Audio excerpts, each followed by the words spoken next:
The following program is produced by students of the Brian Lamb School of Communication at Purdue University. On this week's edition of Fast Track, we'll hear about a new slogan from Purdue's College of Liberal Arts, exploring the impact of a student getting a tattoo, and check out two new businesses starting on campus. We'll bring you an inside look into how Chinese students celebrate their new year here at Purdue and hear about what we can expect for the rest of the winter. Finally, we'll meet up with a local fire chief to find out his motivation for spreading autism awareness and discuss about the campus safety due to a recent event.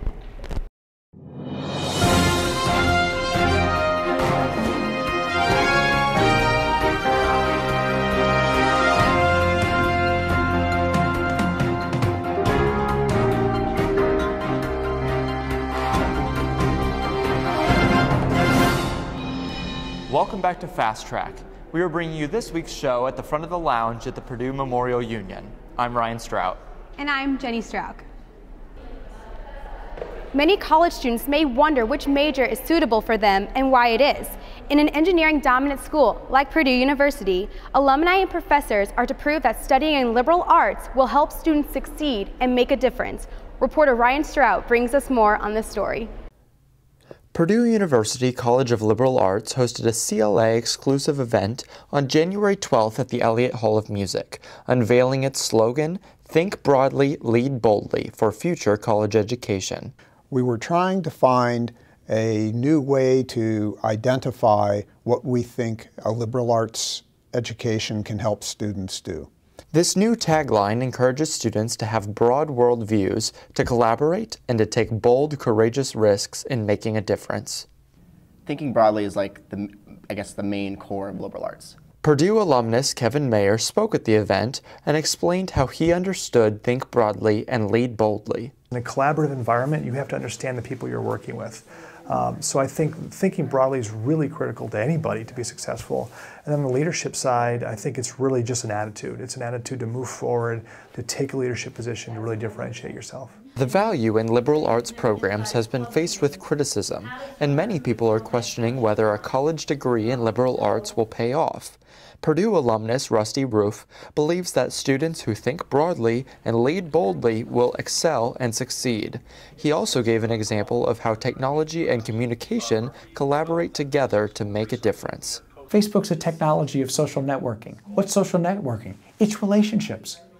So who sits and thinks, not coding the ones and zeros, but stops and thinks and says, how should those relationships work? What's the definition of a friend? How should we allow people to interact like that? It's not engineers that are coming up with that. With reference to Purdue students who are in liberal arts majors, how should they think broadly and lead boldly during their college years?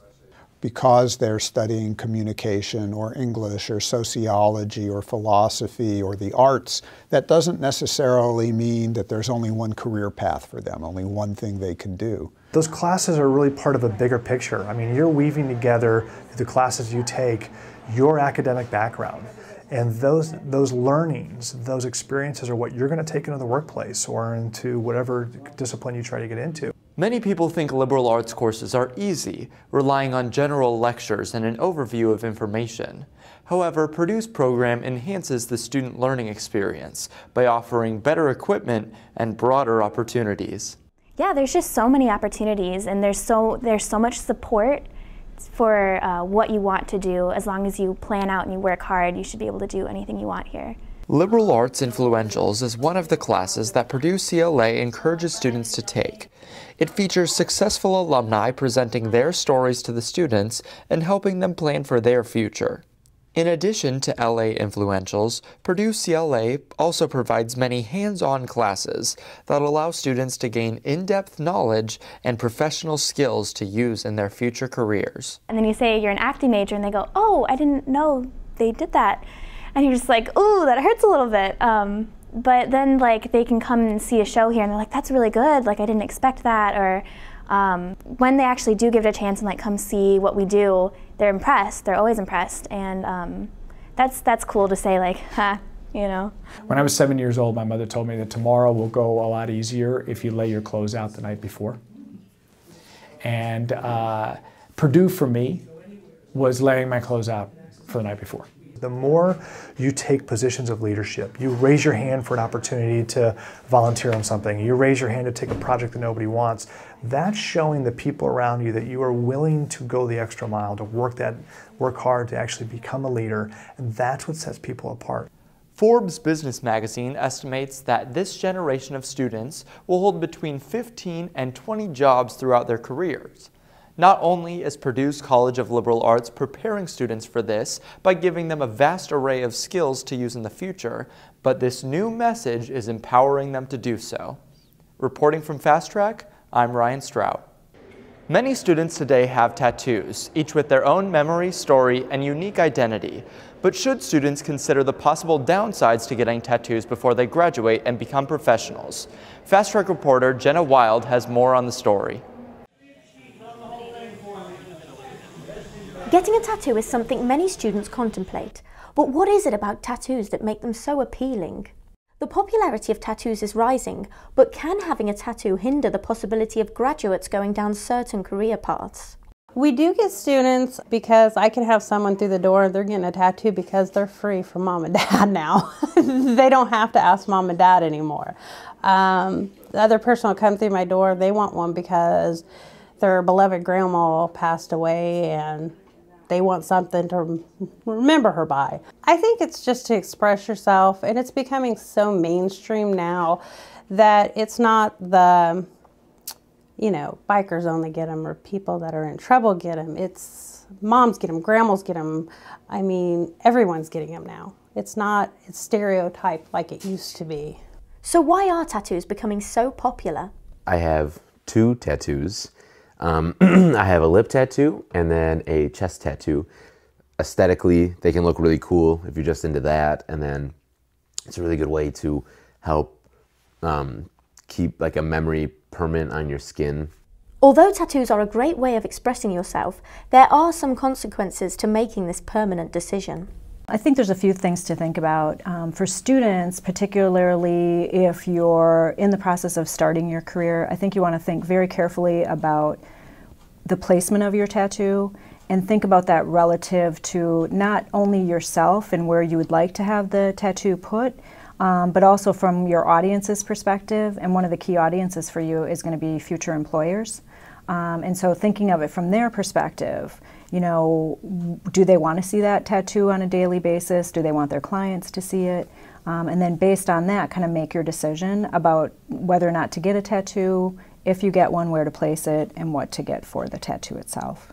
When we present ourselves, however we're dressed, and everything from jewelry to clothing style to tattoos, all of those body piercings, all of those things communicate something. And tattoos oftentimes will communicate something in terms of I am pushing the edge. And so in some careers, that has a very positive connotation. In other careers that are much more conservative and they're looking for building a certain image, the banking industry might be a classic one of that the image that they're trying to portray is certainly not a being out there kind of image.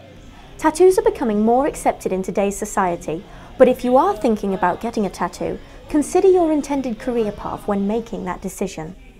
I'm Jenna Wild, reporting for Fast Track. Coming up, we'll visit 2 Purdue alumni to find out a new beverage. We'll also take you to a student's workshop to take a look at a new skateboarding device. I am poised under pressure. I led Purdue to a come-from-behind victory in my first start. I am focused on the field and in class. I draw inspiration from the cradle of quarterbacks. I am Rob Henry, and I am a Boilermaker.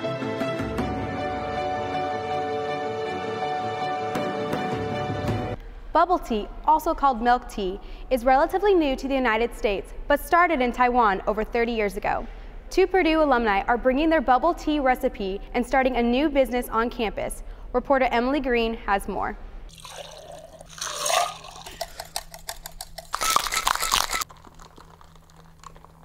Purdue alumnus Jack Shaw is bringing a part of his culture to Purdue's campus through bubble tea, a Taiwanese beverage invented in the 1980s.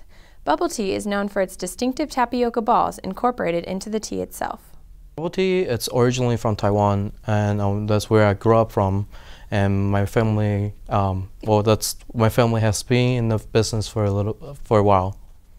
A distinctive feature of Shaw's bubble tea is that all of his ingredients are produced fresh in-house. This is our green tea, and this is before and after we brew it. And this is black tea, before and after it's brewed. It's all organic, USDA certified, and we also have other tea like lavender, and also our mocha powder and oolong and so on. Add on what you like boba or jelly, pudding in there, and you drink it together. That's bubble tea. Since his freshman year in 2008, Shaw has been contemplating the idea of starting his own business on Purdue's campus. It wasn't until a conversation with his family after graduating that he realized he could make this idea a reality.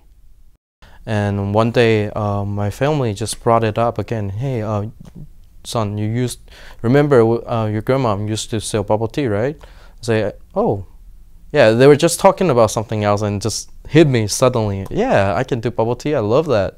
Once Shaw decided to move toward making a new business, he reached out to one of his fellow classmates, Kevin Dye, to help accomplish his goal.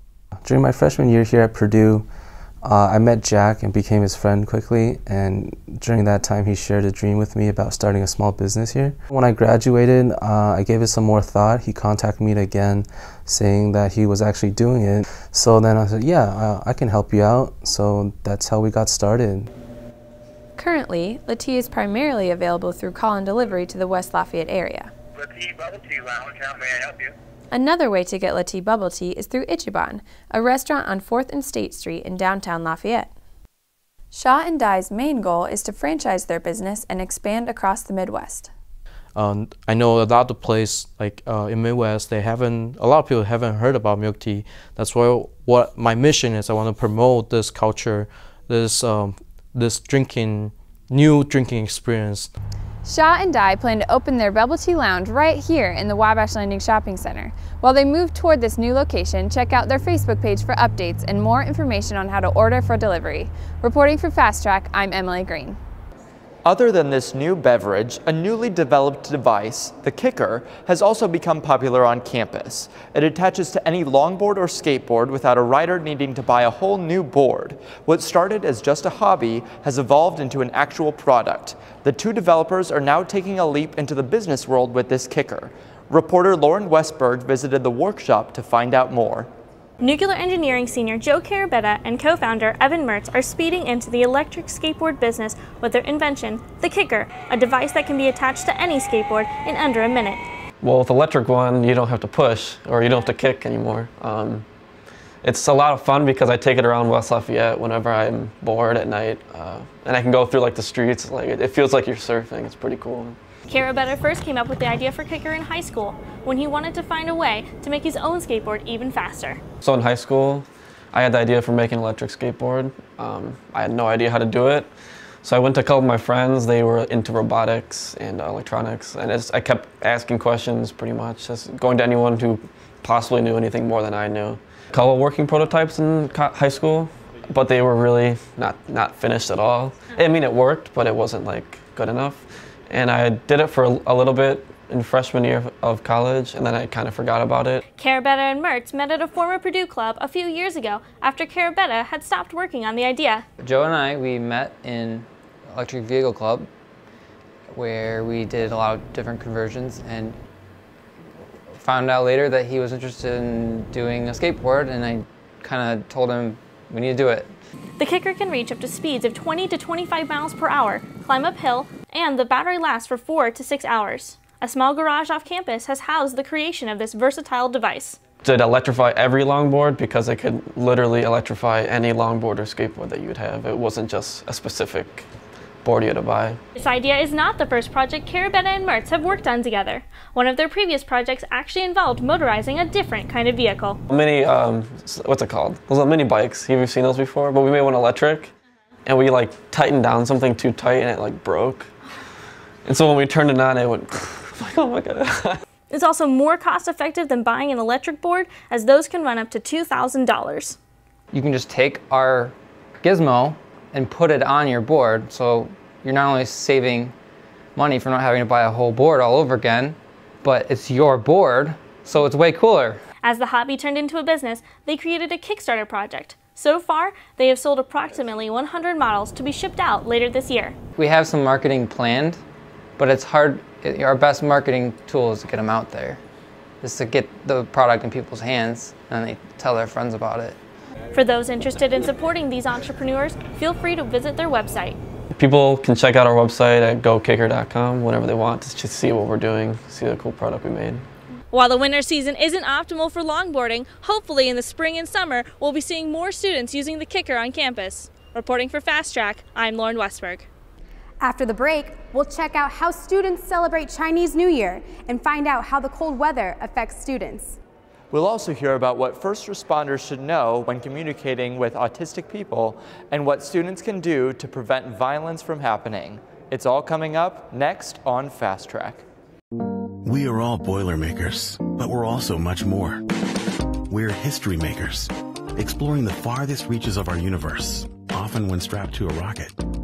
We are hope makers, rebuilders of Haitian cityscapes who ensure they'll now withstand any disaster. We are difference makers, developers of drought-resistant crops that just might end world hunger. The fact is, what we make moves the world forward. We are Purdue, makers all. Welcome back. Across the United States, the coming of the new year is celebrated at the end of December.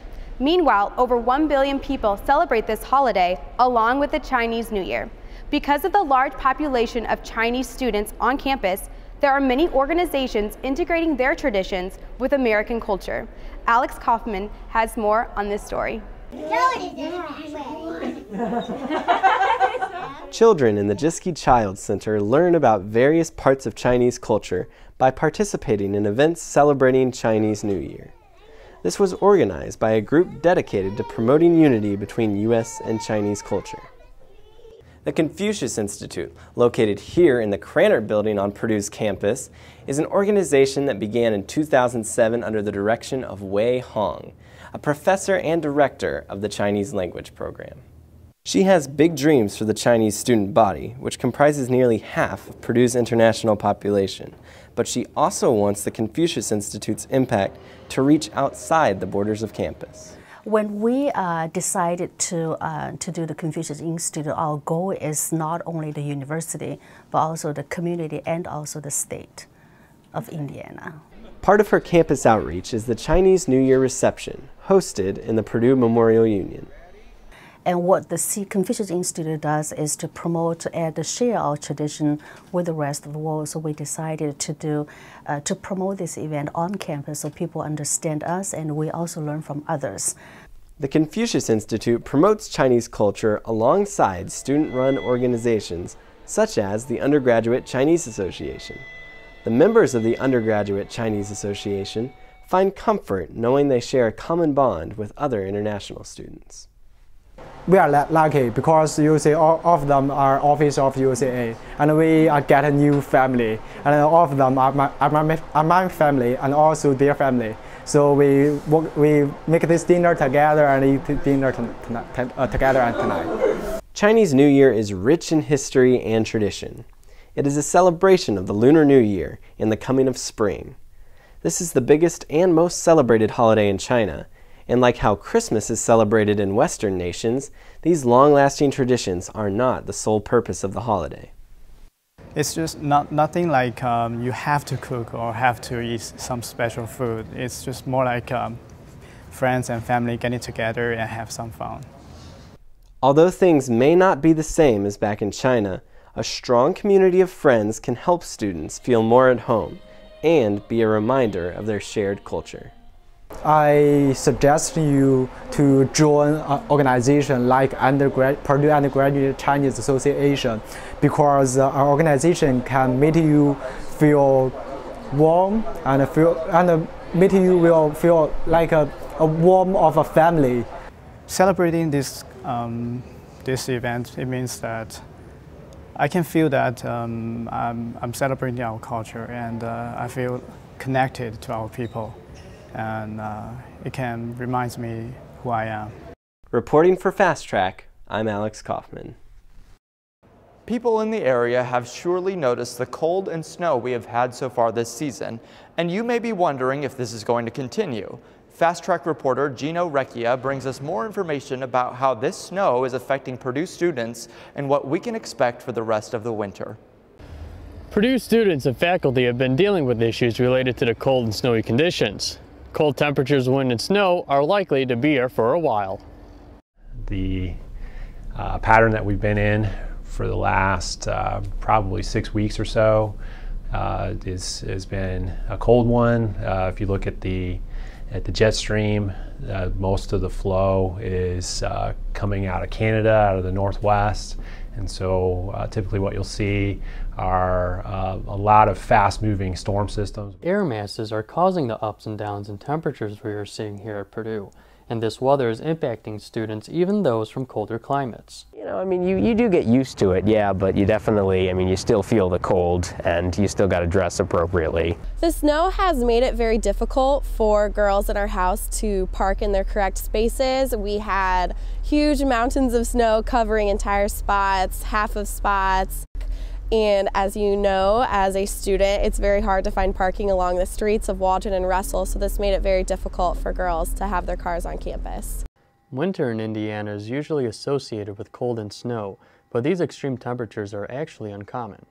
It's not unusual for us to get below zero for low temperatures, but it's probably been over 20 years since we've had such a strong cold snap. And you know, if you look at the temperature averages that we've seen so far this month in January, we might end up being the coldest since 1979.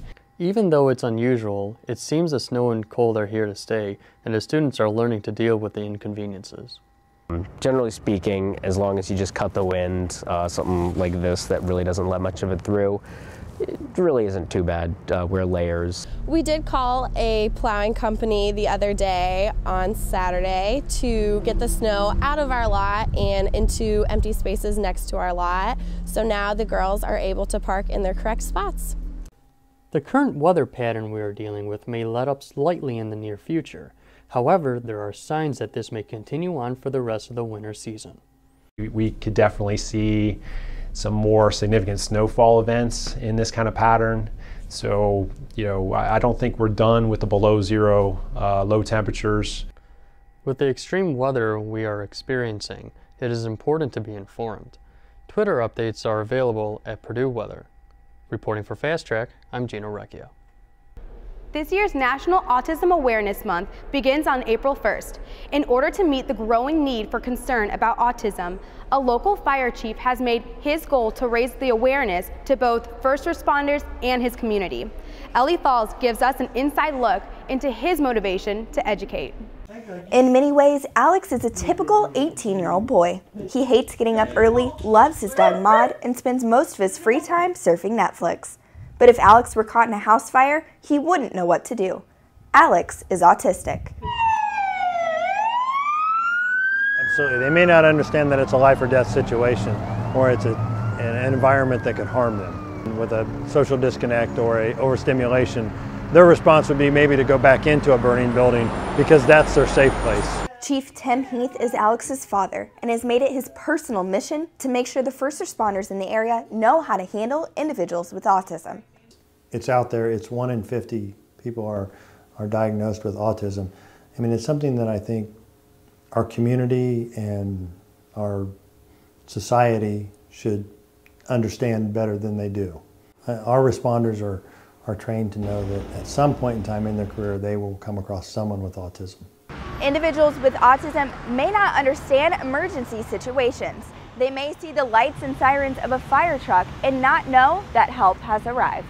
While many autistic people may find these things to be triggers, there is one thing that first responders must understand. If you've dealt with one person with autism, you've only dealt with one person with autism.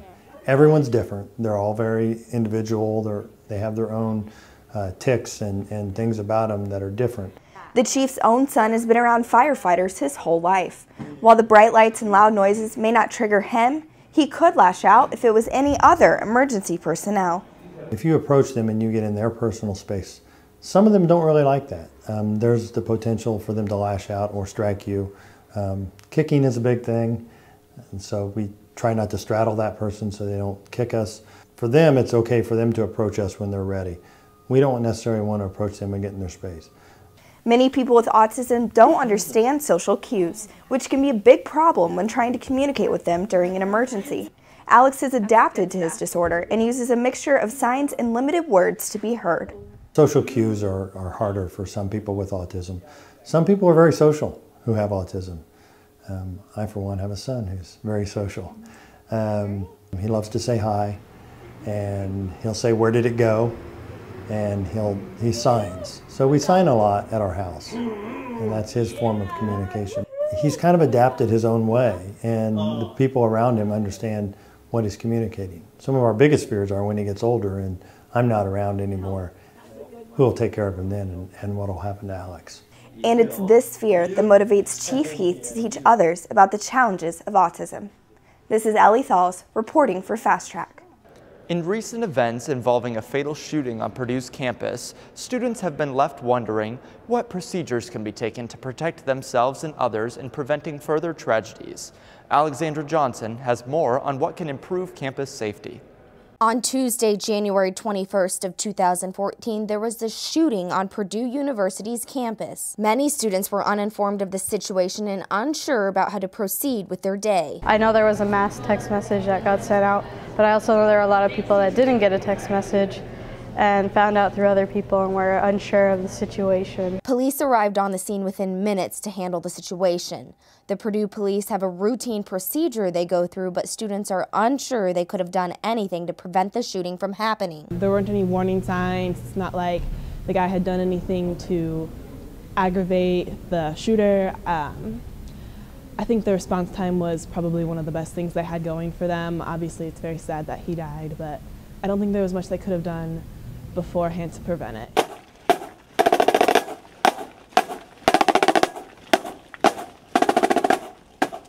There was a candlelight vigil that Tuesday night to remember Andrew Bolt, the student killed in the shooting. This is a time to embrace the spirit of the Boilermaker community and unite together as we try to understand the unfortunate event that took place earlier this afternoon. Some students feel unaware of what procedures to take if another shooting or violent act were to happen on campus and would like to see some more education happen for students in these areas. We do need to look at the gun control laws and see if those are appropriate. I think those might need to be reevaluated. They could do some information sessions or lessons to newcoming freshman students about gun policy. Purdue has a full report of campus policies and safety procedures as well as crime statistics for the campus. In here, students can find out what to do in the event of a shooting, robbery, sexual assault, or even weather issues. This report is meant to prepare students if ever in a dangerous situation and make them feel safe at Purdue. I think it's a generally safe campus. You know, you don't really hear about a lot happening. You have instances every once in a while, but most part, I feel pretty safe walking around campus no matter what time of day. No, I don't think it's a dangerous campus. It's probably, if you look at the criminal statistics, it's probably one of the safest campuses in the USA. Reporting for Fast Track, I'm Alexandra Johnson. That's all we have time for on this week's edition of Fast Track. Thanks for watching. I'm Ryan Strout. And I'm Jenny Strauk. Join us again next week on Fast Track.